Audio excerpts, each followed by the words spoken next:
Donc les apparences, voilà, donc sont dénoncées dans les Écritures. Et voilà pourquoi ceux qui sont attachés aux apparences, n'est-ce pas, à la forme extérieure de la vie chrétienne, de la chrétienté, ils vont condamner des femmes qui ne portent pas un tissu qu'on appelle le voile. Parce que ce sont tout simplement des religieux qui interprètent Paul de manière religieuse. Et voilà. Et voilà. Donc, nous sommes justement dans 1 Corinthiens en question. 1 Corinthiens chapitre 11. Et voilà. Nous lisons à partir du verset, n'est-ce pas, et 3. Mais je veux que vous sachiez que Christ est le chef de tout homme, que l'homme est le chef de la femme et que Dieu est le chef de Christ. Tout homme qui prie ou qui prophétise ayant quelque chose sur la tête déshonore son chef. Toute femme, au contraire, qui prie ou qui prophétise sans avoir la tête couverte déshonore son chef. C'est comme si elle était rasée.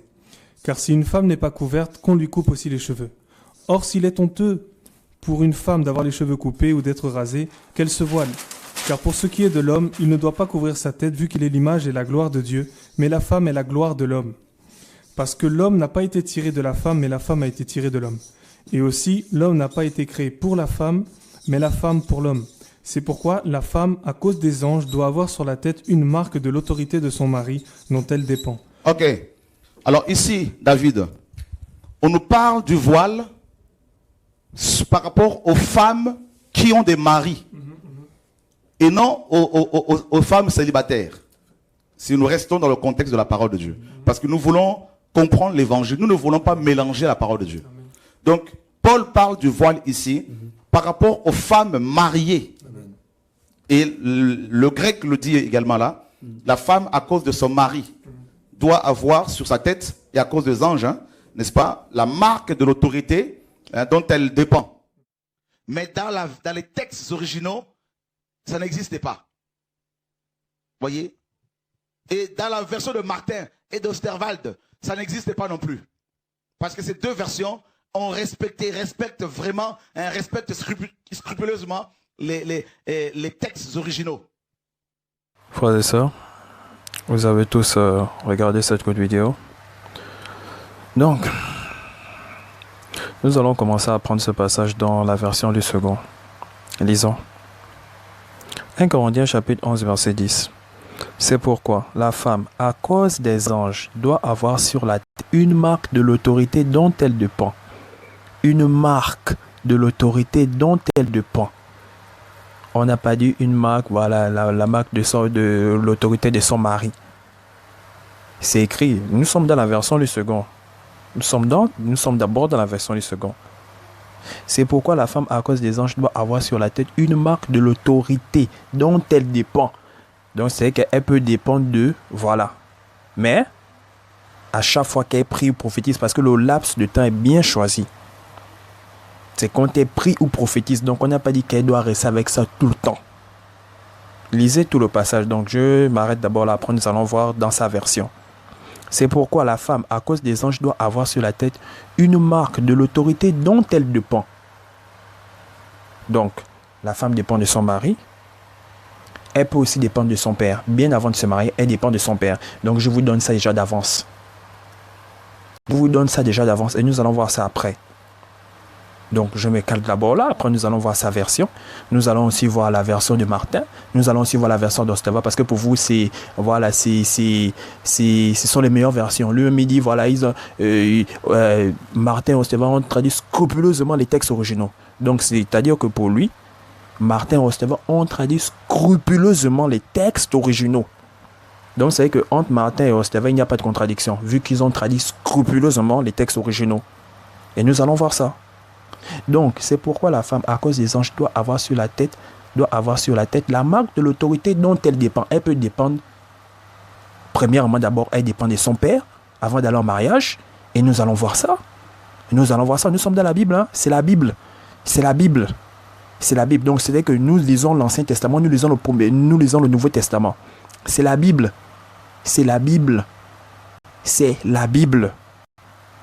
Donc, on ne parle pas de... Voilà, c'est pas un mélange. Nous lisons l'Ancien Testament, nous lisons aussi le Nouveau Testament. C'est écrit ici, c'est pourquoi la femme, juste dans la version Louis II. Nous allons voir ça dans sa BGC, nous allons voir dans la Martin, nous allons voir dans Sterval. Lisons d'abord dans la Louis II. C'est pourquoi la femme, à cause des anges, doit avoir sur la tête une marque de l'autorité dont elle dépend. Quand la jeune fille est dans la maison de son père, elle dépend de l'autorité de son père.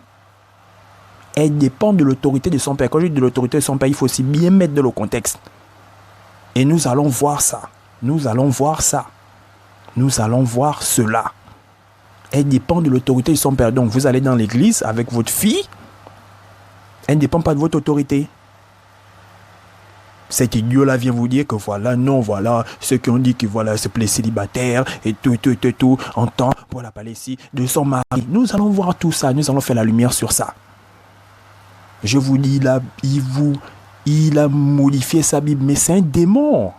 Ça, c'est vraiment un fils du diable. Mais si vous cherchez un fils du diable, voilà déjà un. C'est un démon. Je vous dis ça, c'est un démon. Vous cherchez les fils du diable, voilà un déjà. Votre chora là, c'est un démon. Nous allons voir ça. Hein. Donc, une marque de l'autorité dont elle dépend. Et au tout début, on vous montre la hiérarchie. On vous dit Dieu est le chef du Christ. Le Christ est le chef de tout homme. Et l'homme est le chef de la femme. Quand tu dis l'homme est le chef de la femme, c'est de toute femme. L'homme devant la femme, c'est l'homme qui a l'autorité. Regardez même dans la Bible, vous n'allez jamais voir une femme apôtre. Il y avait des femmes qui se veulent Jésus. On pouvait établir une femme apôtre. Jamais dans la Bible, montez-moi une femme apôtre. Donc, il faut bien comprendre la Bible. Il faut bien mettre les versets dans leur contexte. Il faut bien comprendre tout ça. Donc, on a beau établir une hiérarchie. Donc, la femme est soumise à l'homme. Elle est soumise au Christ. Et elle est soumise à Dieu.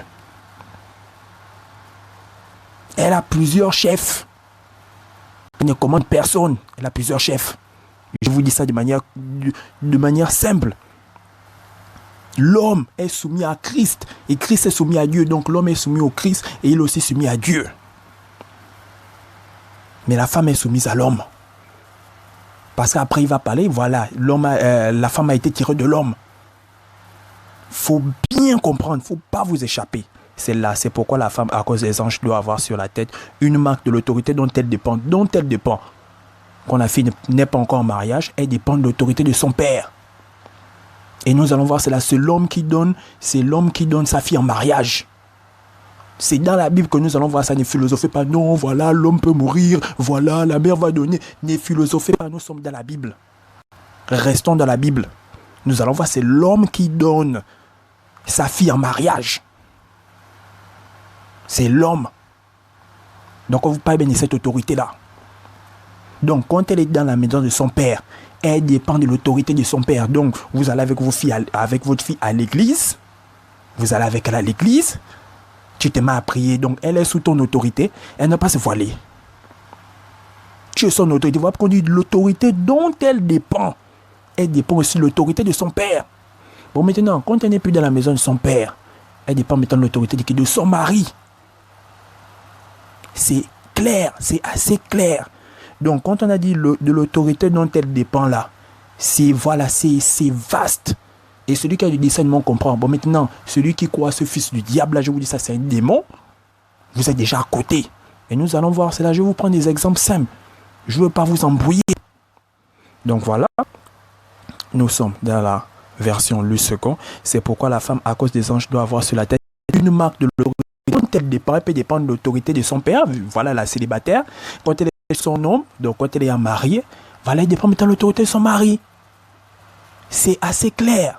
On n'a pas dit ici de son mari. Et nous allons voir, parce que pour vous, voilà la version Louis II, voilà, c'est modifié, complètement trafiqué. Nous allons prendre les deux versions, voilà les versions qui ont traduit les textes originaux scrupuleusement.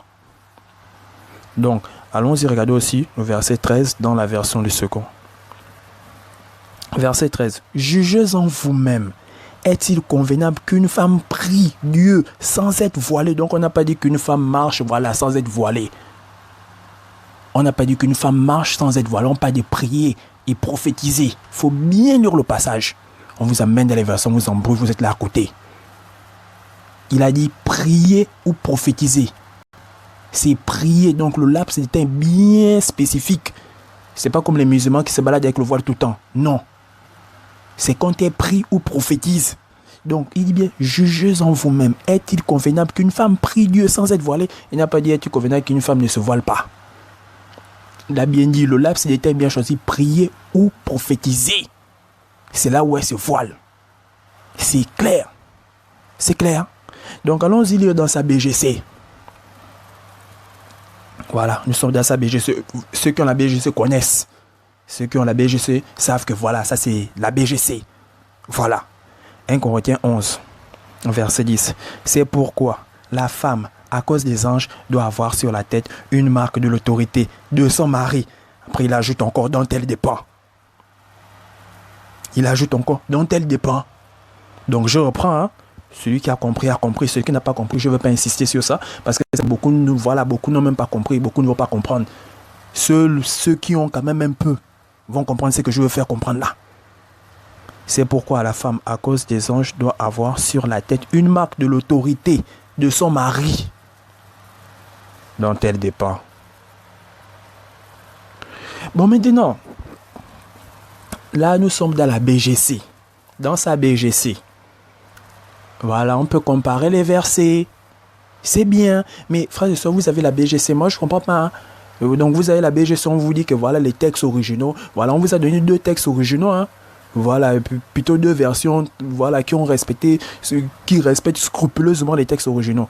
Martin et Osterval. Bon, maintenant, vous avez comparé, vous avez compris quoi? Nous allons comparer cela avec les 2 versions voilà, qui ont respecté les textes originaux. Lui-même, c'est sorti de sa bouche. C'est sorti de sa bouche, vous avez vu. Vous l'avez vu. Donc, celui qui n'a pas vu ça, moi, je ne sais pas. Nous allons comparer ce verset avec les 2 versions qui ont respecté les textes originaux. Donc, le second, voilà, lui, voilà, il n'a pas respecté les textes originaux. C'est modifié. Lisons. Voilà, commençons à comparer avec la Martin. Donc, relisons d'abord BGC 2015, c'est écrit, voilà. Oh, un arrogant, BGC 2015. Enfin, c'est pourquoi la femme, à cause des anges, doit avoir sur la tête une marque de l'autorité de son mari. De son mari dont elle dépend. Bon, maintenant, Martin. La version, hein, la version qui a respecté scrupuleusement les textes originaux. C'est pourquoi la femme, à cause des anges, doit avoir sur la tête une marque qu'elle est sous la puissance. Bon, maintenant, c'est qu'il a mis entre crochets. Pourquoi, posez-vous la question.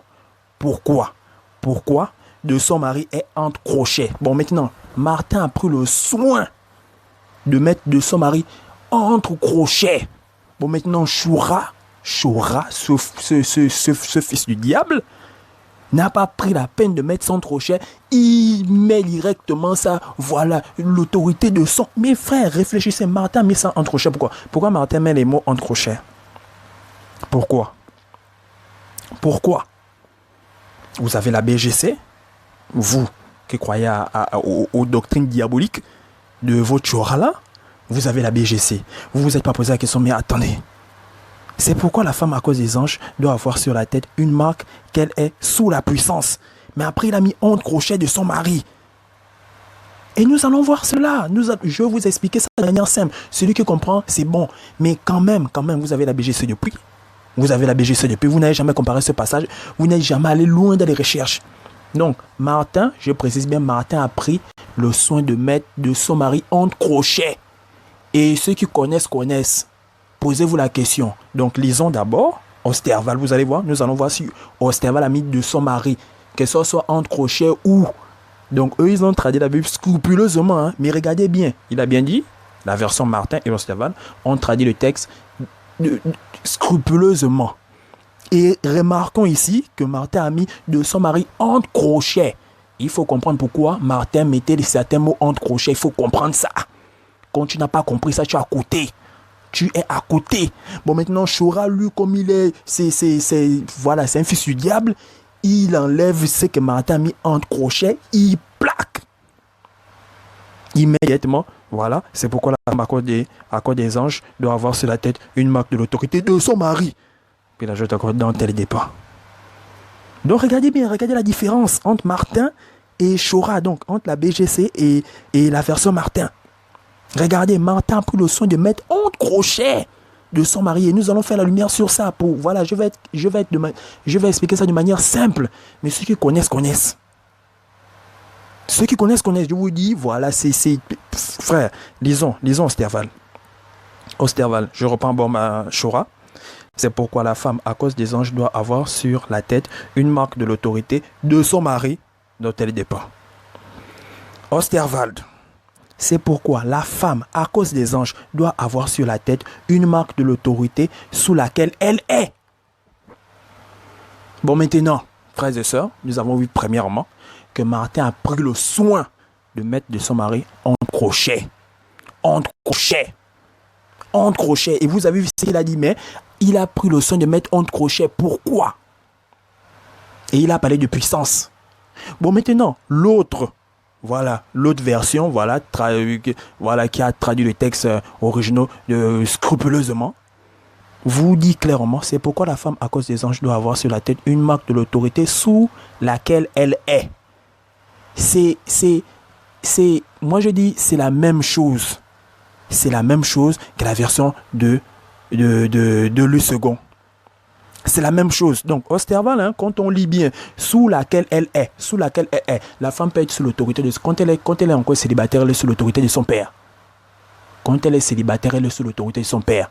Et on a tracé une hiérarchie. Donc, on ne dit pas que voilà, la mère n'a pas l'autorité. Nous allons voir ça. Je vais vous expliquer ça de manière simple. Mais je vous dis, beaucoup ont déjà compris que ce fou-là, donc Martin a pris le soin de mettre ça entre crochets. Lui, il enlève ce que Martin a mis entre crochets. Et Martin a traduit comme il a traduit. Mais ce qu'il a mis entre crochets, c'était pour faire... Mais frère, moi, je ne sais pas. Ça ne tourne pas bien. Donc, il enlève ce que Martin a mis entre crochets. Il vous dit dans les textes originaux. Mais Martin a d'abord bien traduit. Il a mis le point. Après, il a mis de son mari. Donc, quand il a traduit là, sous la puissance... Mais frère... Il a écrit sous la puissance. Il a écrit sous la puissance pourquoi? Sous la puissance veut dire quoi? Donc les deux sont venus. Lui il a dit, ils ont traduit les textes scrupuleusement. Mais Martin a quand même pris le soin de mettre ça entre crochets. Lui il enlève ça entre crochets. Il plaque.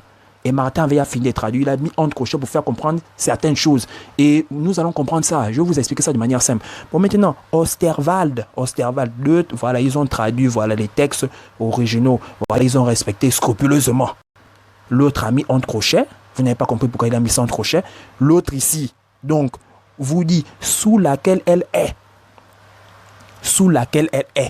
De l'autorité sous laquelle elle est. La femme peut être sous l'autorité du père. Quand elle est dans la maison de son père, voilà la fille vierge. Donc voilà, parce qu'avant c'était ça. Voilà, la célibataire. Elle est sous l'autorité de son père. C'est l'homme qui donne sa fille en mariage. Et nous sommes dans la Bible, ne philosophez pas. Non, voilà, et chez nous, c'est la mère qui donne, ne philosophez pas. Nous sommes dans la Bible. Et nous allons voir cela dans la Bible. C'est pourquoi la femme à cause des anges doit avoir sur la tête une marque de l'autorité sous laquelle elle est. Donc elle peut être sous l'autorité de son père. Elle est d'abord sous l'autorité de son père avant d'être sous l'autorité de son mari. Donc comprenez bien ça. Je vous dis, comprenez bien ça. Et pour vous expliquer ça, je vais prendre un passage dans le Deutéronome. Et je vais prendre un petit exemple pour vous faire comprendre ça. Et je vous dis déjà d'office, celui qui a du discernement, c'est que Martin a mis ça entre crochets. Donc, il a fini de traduire. Après, il a mis entre crochets. Osterwald vous met sous de l'autorité sous laquelle elle est. Il n'a pas mis de son mari, entre crochets même. D'abord, voilà, vous lisez la Bible de Osterwald, vous allez voir. Vous relisez la Bible de Martin, vous allez voir qu'il y a des crochets. Pourquoi? Et il a fini de traduire, il a mis des crochets. Donc, je vous explique ça de manière simple. Deutéronome chapitre 5, verset 16. Honore ton père et ta mère, comme l'Éternel, ton Dieu, te l'a ordonné, afin que tes jours se prolongent et que tu sois heureux dans le pays que l'Éternel, ton Dieu, te donne. Voilà, c'est écrit comme ça. Bon, maintenant, moi, je suis un traducteur. Voilà, j'ai envie d'écrire, voilà, la Bible, voilà. J'arrive devant les textes. Voilà, les textes ne sont pas en français. C'est pas en français. Donc, j'arrive, Je vois honore ton père et ta mère. Ok. Bon, même pas honore ton père et ta mère. Je vois, on enlève ton père et ta mère. Nous allons repasser ton père et ta mère. Bon, voilà, on va dire. Honore le toi. Donc le toi qui t'a vu naître. Honore le toi qui t'a vu naître. Comme l'Éternel, ton Dieu, te l'a ordonné. Donc je m'arrête d'abord là. Donc on enlève ton père et ta mère. On met honore le toi qui t'a vu naître. Donc je viens. C'est le toi qui t'a vu naître, c'est voilà, c'est écrit, voilà, nous sommes dans les Deutéronomes, voilà, c'est écrit en une autre langue, voilà. Donc moi j'arrive, je comprends un peu cette langue-là, donc je vois, honore le toi qui t'a vu naître, donc enlevant ton père et ta mère, comme l'Éternel ton Dieu te l'a ordonné, afin que tes jours se prolongent et que tu sois heureux dans le pays que l'Éternel ton Dieu te donne. Et je suis devant ce texte, honore le toi qui t'a vu naître. Si je dis, donc c'est écrit comme ça, hein? C'est écrit comme ça par exemple en hébreu, en araméen, voilà. Honore le toi qui t'a vu naître. Bon, moi maintenant, j'ai envie de faire comprendre aux frères et sœurs ce que ça veut dire. Donc, je suis aussi face à un texte, hein? C'est une expression. C'est une expression étrangère. Bon, maintenant, si je dis, ça veut dire honore ton père. Donc, j'enlève et ta mère, donc je mets ces mots. Donc, à ce moment que je traduis, je mets honore ton père, comme l'Éternel, ton Dieu, te l'a ordonné, afin que tes jours se prolongent et que tu sois heureux dans le pays que l'Éternel, ton Dieu, te donne. Donc, j'ai enlevé et ta mère. Est-ce que j'ai bien traduit cela? Donc, ce n'est pas total. Donc, si je dis honore ton père, cela n'est pas totalement vrai. C'est pas totalement vrai. Parce qu'on dit aussi et ta mère. Donc, quand je vais dire seulement honore ton père, comme l'Éternel, ton Dieu te l'a ordonné. Voilà, d'autres vont dire non, voilà, on a seulement dit honore le Père, voilà, on n'a pas besoin de honor. Mais quand on plonge dans le texte, donc un autre traducteur vient, il se rend compte que, ah, mais honore le toi qui t'a vu naître. Le toi qui t'a vu naître, c'est pas seulement ton père. Cette expression-là veut dire le père et la mère. Donc vous voyez clairement que celui qui va venir prendre mon texte, donc quand j'ai mis honore ton père seulement, entend dans le texte même lui-même, donc le traducteur est venu là, il a vu la même phrase. Honore le toi qui t'a vu naître. Le toi qui t'a vu naître, c'est ton père et ta mère. C'est ceux-là les piliers de la maison. Ton père et ta mère, c'est les deux. Bon, maintenant, moi, je juste dis honore ton père. C'est pas totalement vrai parce que dans ton père et ta mère, il y a ton père. Donc, c'est comme ce qu'il a fait. C'est comme ce qu'il a fait. Martin a traduit. Il a traduit, mais à la fin, il a mis un crochet de son mari. Donc, j'ai bien dit, quand la fille célibataire, donc quand la fille est sous le toit de son père, elle dépend de l'autorité de son père. Bon, maintenant, quand elle va dans la maison, voilà, quand elle va en mariage, elle dépend de l'autorité de son mari. Donc, quand il a mis de son mari là, c'est pas, donc, moi je parle de Martin, parce que ce fils du diable là, c'est pourquoi il a mis ça. Lui, c'est pourquoi. Martin, c'est pourquoi il a mis ça entre crochets. Bon, maintenant, Shura, c'est pourquoi il a mis... Donc, Martin met entre crochets. Lui, il vient, il enlève ça entre crochets, il plaque. Après, il va vous raconter des bêtises. Voilà, le grec nous dit que c'était ça. Jamais. Jamais. Si c'était ça, Osterval devait aussi mettre de son mari. Osterval n'a pas mis de son mari. Osterval n'a pas mis de son mari. Osterval a mis de son mari. Osterval a mis de l'autorité sous laquelle elle est. De l'autorité sous laquelle elle est. Elle peut être sous l'autorité de son père, voilà.